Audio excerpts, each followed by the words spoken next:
Why does all go pear-shaped in this world, and why is there so much suffering?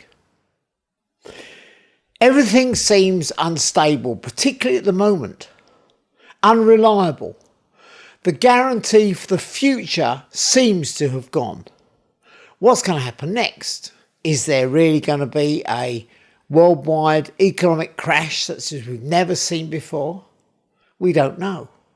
How is it going to affect us? How is it going to affect you? How is it going to affect me? We don't know. We've got an enigma in life because all of us have dreams. We sort of have some idea of what we'd like to be in the future, what we'd like to do. The problem is, as you know, these may or may not work out. They can fail and we can be disappointed. We have to come to terms with it. Someone gets a job. It wasn't ideal. Salary, not too bad, but actually they don't like it. Where do they get another job? So difficult. Someone gets married. I can think of a guy. 42 years ago, he married a woman he fell in love with. What he didn't realise was that she had a mental sickness problem. And he's had 42 years of agony. He loves her, but agony. The dream didn't turn out right.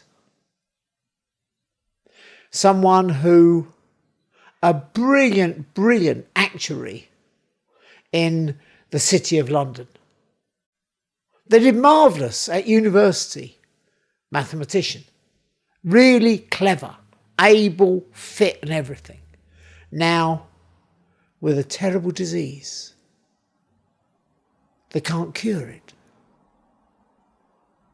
You see, the best can turn into a dream regardless of what you do. There's no insurance, there's no way to change things. You have children, you get married, marvellous. Then you realise that your child is autistic.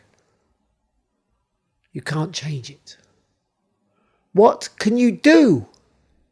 You can't do anything. Your dream hasn't worked out. Maybe you planned your wedding. Marvellous. You got it all arranged. COVID-19 came along and it had to be postponed. Unhappiness, disappointment, the world is riddled with it. We see people that are brilliant, they're gifted, they're clever, but somehow, for some reason, it's not used. Is it misfortune that happens to people? Are they suffer from depression? They can't actually do the things they're good at. Was it a problem with discouragement? Getting into drink and drugs? And all of us know people that this has happened to in life. This is how it is. Many are in fear today due to ill health. The fear of COVID-19. What might it mean for my life? What could it mean for my health, even if I get over it? What are the health implications long term? What happens if there really is a huge financial crash, as some people are expecting? What's going to happen to my job prospects? Buying a house, having somewhere to live? What is going to happen? We live in an unstable world. We're just like sitting on a raft in the middle of the ocean. It rocks up and down. We don't know where it's going to. We don't know where it's going to end up. This is the reality of human life in this world. You see, the virus is so tiny, yet it invades a cell. It reduplicates, and the whole of humanity is at a terrible loss as what to do. This is the subject that's on people's mind. It's a problem. It's a question. You may feel like rubbish. You may feel discouraged. You may feel things are not working out for you. You may feel like this. Who really cares about me? Who really loves me?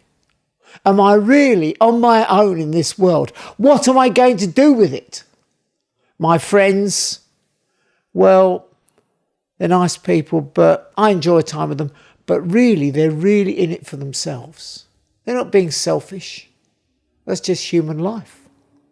That's maybe how I am. How can we find hope that's based on reality? Is there no such a thing as hope at all?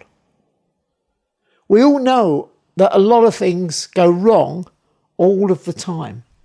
And what I'm looking at in a series of videos, and this is number one, is how to look at that realistically, how to understand it.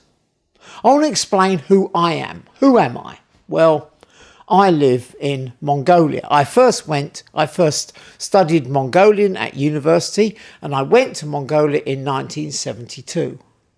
I still live mainly in Mongolia. If it wasn't for the virus and everything being closed down, no flights, you can't get into countries, all the rest of it, I would be there now. It's where I want to be. In Mongolia, I learnt about this. I learnt firsthand about oppression and suffering. When I went there, it was what we call a socialist country, or what was called a communist country. They never called them that, it's just what the West called them. Because it was just south of the Soviet Union, between the Soviet Union and China. 1980, I and the lady that I later on married, she's my wife now, both were arrested. I'll tell you why in a bit. I was booted out of the country, and the lady that is now my wife was put into what amounted to house arrest for 7.5 years. We didn't see each other. Then later on, things worked out, the world changed, and we got back there, got married, and went to live in Mongolia from 1991 onwards. Still live there. What happens today? 1995, people tried to burn our door down. The police believed this was murder because it was in April, still very cold outside, and at 3 o'clock in the morning, everyone knew we were there. I've done a PhD in a university in UK. My background and why I went there was like this. I first studied theology and religious studies at a theological college. Then I studied how to translate the Bible into Mongolian. I did a course, a university course, a postgraduate diploma in Mongolian studies. Later on, I did a degree in Mongolian and Russian studies. After that, I did a PhD. I know what oppression is like. In 1980, I remember working in Mongolia, in Ulaanbaatar, translating the book of the Bible called Revelation into Mongolian, all the time aware that any minute I was going to be arrested. I knew what it's like. Today, it's not that kind of oppression many of us face. Some of us do. But it's other oppression. It's the oppression of illness and threats and fear. Doesn't matter what it is. My talk is general. It's about the whole lot from A to Z. You see, what I'm telling you is no theory that somehow evolved from a warm computer sitting on a safe desk in some academy. No. This comes from where the rubber hits the road. What I'm talking about is, yes, it's academic, it's based on the Bible, but this is real life stuff. I know what suffering and difficulty is because for years I've gone through severe trauma of almost every kind you can imagine. You see, if you have a look in the human race, you'll find one thing that is common to mankind wherever mankind is. It applies to the professor. It applies to the person living in a grass hut who can't read. It applies to everyone. Because all of those people, 100%, I can guarantee it, all desire to have perfect health and that go on forever. Isn't that true? Yes, it is. All of them want financial security, not to be worried. All of them want to have a completely secure, loving relationship, to be really warmly loved, accepted, encouraged, to feel one, to feel there's a real purpose in life. All of us want to have peace and calm, and all of us want to be satisfied, thinking, I'm worth something, I'm doing something that's useful. I want to be satisfied. That is 100% over the human race. It always has been. It always will be as long as human beings live on this planet. Right, where does that happen? Why does that happen, rather? Where does it come from? Because if you think about any of those things that I've told you, all of those are unfulfillable dreams. They never fulfill in this life. I know they don't. You know they don't. Well, then why on earth do we have such fiction in our minds? And it is fiction. Where do those dreams, where do those aspirations that we cannot fulfill come from? Why?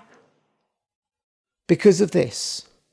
God set eternity in the hearts of men, yet they cannot fathom what God has done from beginning to end. You'll find that in the Bible in Ecclesiastes 3:11. When God created human beings, he put these desires in the human heart. They're desires that help us survive in a difficult situation. We don't want to suffer. We don't want difficulty. But it's God that created them there. Okay, so the question is then, why doesn't it work out? That is precisely what I'm going to look at in these lectures, as to why and how to understand it, and what you do about it, actually. So the question is, if God is real, why on earth does God allow this? If you define God, God has to be, by definition, powerful, almighty, huge, big. Well, why on earth does he allow it? This is what God is like according to the Bible. This was written by someone called Isaiah. He lived, 600 years before the birth of Christ, a long time ago. Do you not know? Were you not told long ago? Have you not heard how the world began? It was made by the one who sits above the circle of the earth. The people below look as tiny as ants. Oh, yes. In the Bible, you deal with a round world, not a flat one. That's amazing, isn't it? Yes. They look as small as ants.